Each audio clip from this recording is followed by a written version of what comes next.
Hey, how's it going, everyone? Welcome to Finance with Avrin. In this video, I'm going to get into more details about the overtime and tips deductions in the new One Big Beautiful bill. This is from the official bill that just recently passed. President Donald Trump signed it on July 4th, 2025. And as per usual with my channel and these videos, this is unbiased, not political, just the facts, sticking to the facts here. And this bill is over 900 pages long. Check this out.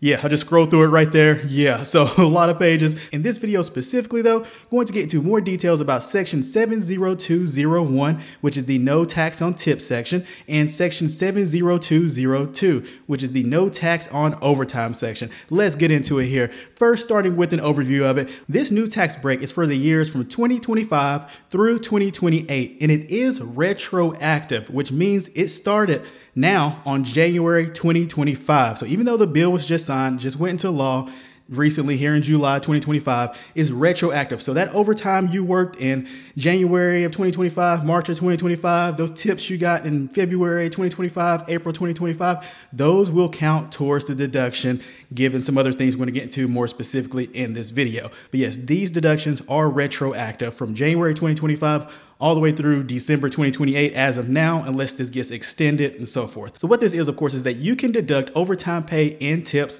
from your taxable income. And this can be used with standard or itemized deductions. These are above the line deductions. So having your deductions itemized is not a requirement for these deductions of overtime and tips. You could claim the standard deduction and have these on top of that. Or if you do itemized, you can still do itemized and have these going on as well.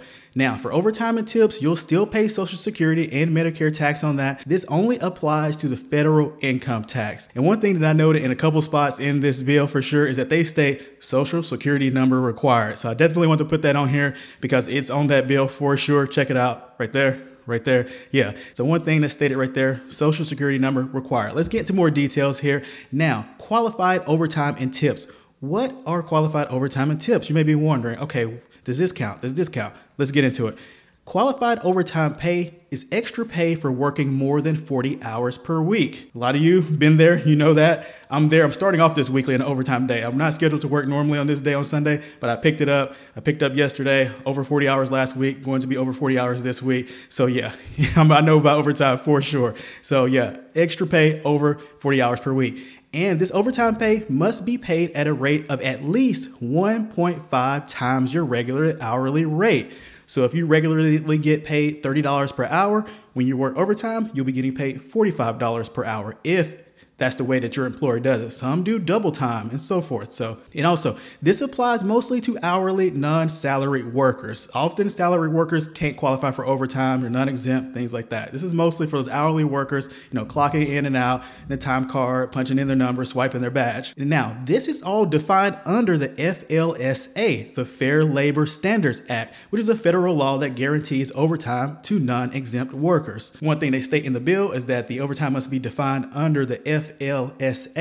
And so I looked in the FLSA and that's what they state for the FLSA above, the more than 40 hours a week and so forth. Now, you may be wondering, okay, how am I going to, state this on my taxes? Do I need to keep up with my overtime hours and things like that? Now, this new law of the Big Beautiful Bill adds a new requirement that states that employers must separately list how much of your wages were from qualified overtime. Now, I know a lot of times you get a check stub, you'll see it broken down right there. Like, oh, okay, I worked that many hours of overtime. I got paid that much. That's my standard pay. Any other things going on, PTO taken, things like that, whatnot. And so it's going to be new for those departments to get that, separated out so it comes on your W-2 on a separate area, because your W-2 from now forth should have a separate overtime amount area, likely in a new box. So that's one thing that's going to be new, but I would still keep up with your overtime amounts.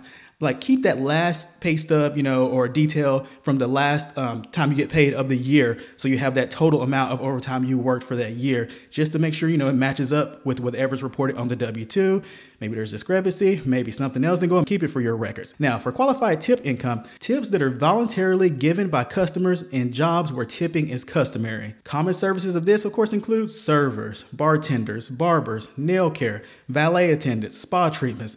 Think of it. You've definitely probably tipped somewhere. You've been that kind of service. You may work in one of these sectors, that kind of service. Common services where tips are a standard practice, a normal thing. And also, now these tips from your employer must be reported on a W-2 or 1099. And now, if this is not reported on a W-2 or 1099, then it states in the bill, self-reported tips on Form 4137 also qualify if you did not get a W-2 or 1099.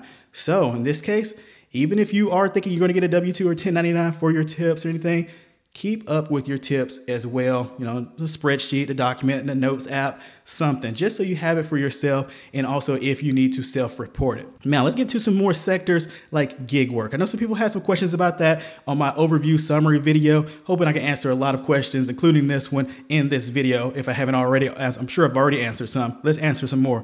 Tips from gig work. You know, DoorDash, Uber, Instacart, gig work can count. Those tips can count if they are explicitly reported by the platform, you know, DoorDash, Uber, or so forth, as tips. So if they are reported as tips, they can count.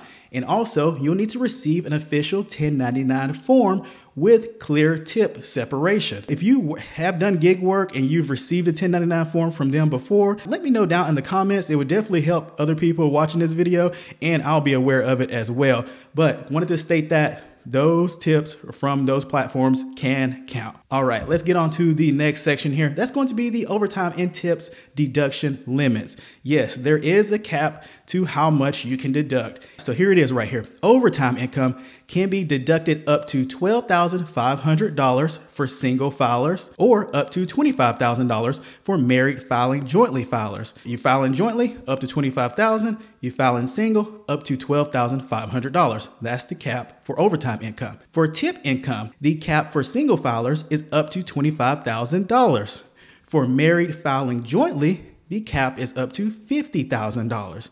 Now, these are the caps for the deduction amounts that you can claim, not for the phase out levels and everything. We'll get to that in the next section. These are the deduction limits. Now, these are not separate deductions.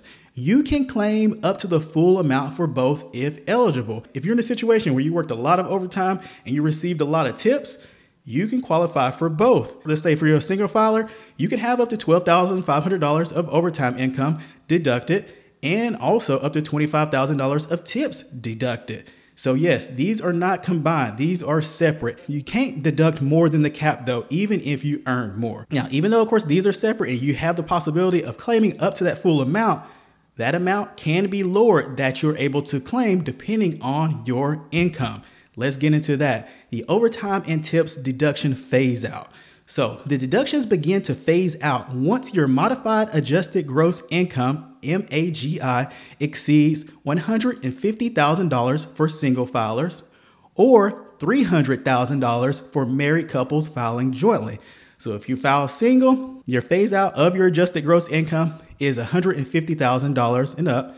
And if you file jointly, the phase out for these deductions starts at $300,000 and up. Now, modified adjusted income is basically the same as adjusted income in a lot of scenarios. If you don't live or work outside of the United States or in a United States territory, basically your MAGI, your modified adjusted gross income, is your AGI, your adjusted gross income. But if you do exclude, foreign or territory income, you'll have to add that excluded income back to get your MAGI, your modified adjusted gross income for the deduction. So if you fall in that situation right there with living outside the United States or a U.S. territory, making money outside of the United States or in a U.S. territory, your modified adjusted income is going to be different than your adjusted income. So just want to throw that out there. Not for a lot of people who are going to be in that situation. Like I say, their MAGI is going to be their AGI, but just want to state that.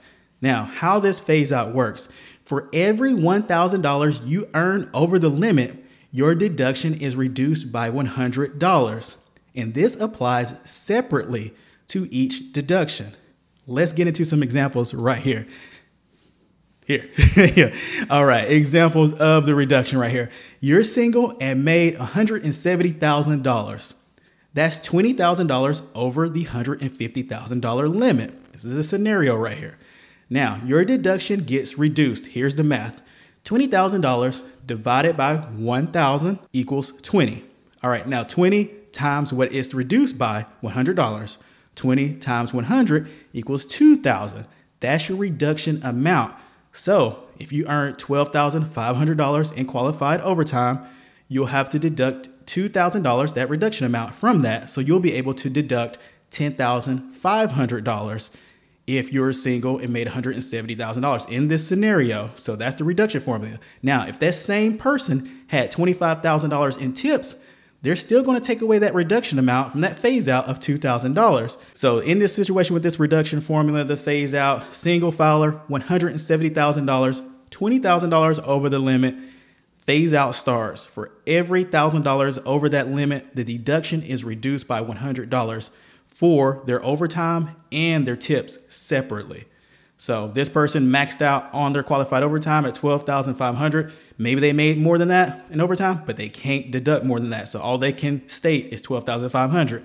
In their tips, same thing. The highest they can state is $25,000, even if they made more. But now you've got to include the phase out because this person in this situation is in the area where the phase out begins. They're over it by $20,000. So there are situations where if somebody makes a certain amount over the phase out level, they cannot be qualified for any of the deductions of overtime or tips, depending on that. And I'm gonna show you an example of that. Let's get into some specific examples of 4 different scenarios for overtime and tips deductions. Example number 1, Lucas is filing single. He's a warehouse associate. His wages were $58,000. He earned overtime of $9,000. His adjusted gross income or modified adjusted gross income, same in this scenario for Lucas. He worked in the United States, earned in the United States. His adjusted gross income is $67,000. So he is not over the phase out amount. He's under $150,000. Lucas will be able to deduct the full $9,000 in overtime income from his adjusted gross income.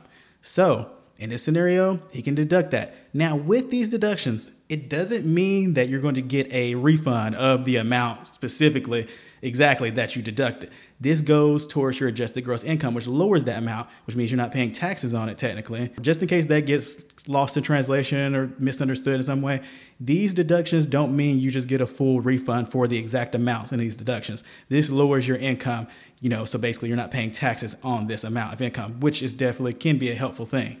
Now, example number 2, Rosalia is filing single.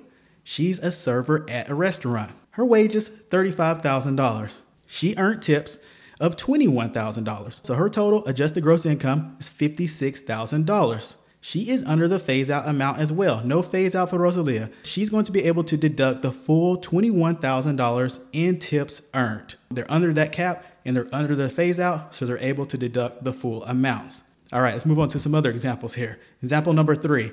This is a married couple with some phase outs. Jennifer and Gerald are married filing jointly.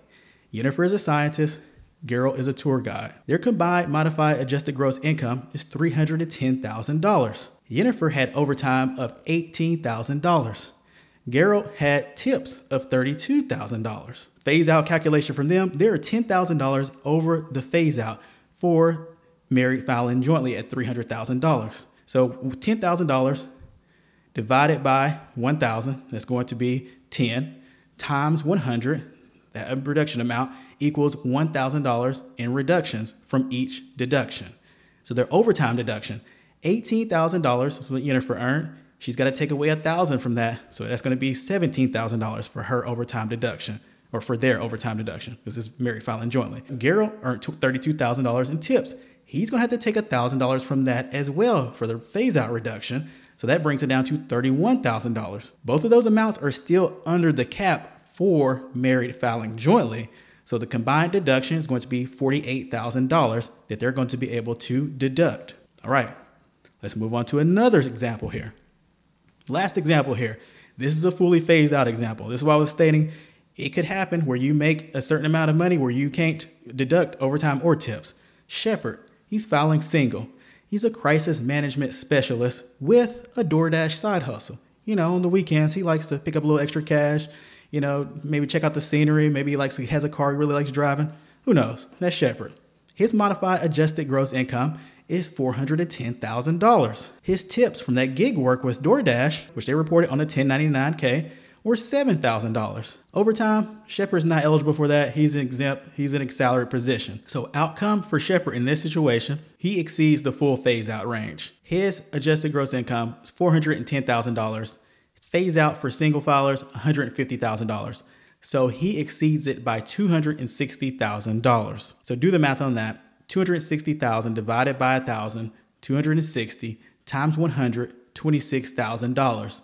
He exceeds that. Tips from his gig work, $7,000.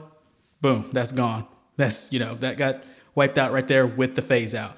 So his tips deduction is going to be 0. His overtime deduction is 0. Didn't earn overtime, not eligible. But if he did have overtime as well, that would be wiped out as well because his phase out range was all the way up there. So that's the example in that situation. All right, everyone, and that is it with my video on the overtime and tips deduction in more details within the one big beautiful bill. If you haven't yet, check out my overview summary video of the bill itself in relation to how it can affect your personal finances. It is a summary overview. This bill is over 900 pages long, like I stated. However, I'm going to do separate section videos like this one. So I got the overtime and tips deduction. That's this video. Then I'm going to go on to the car loans interest deduction and other deductions. I'm going to do it separately and get into more detail for some of the things in this one big beautiful bill in terms of how they could affect your personal finances. And as usual, not political, unbiased. And be sure to please like the video down below if you enjoyed it and subscribe to the channel Finance with Avrin if you're not already. Thank you to anyone that's done those. Hope you enjoyed the video. Take care.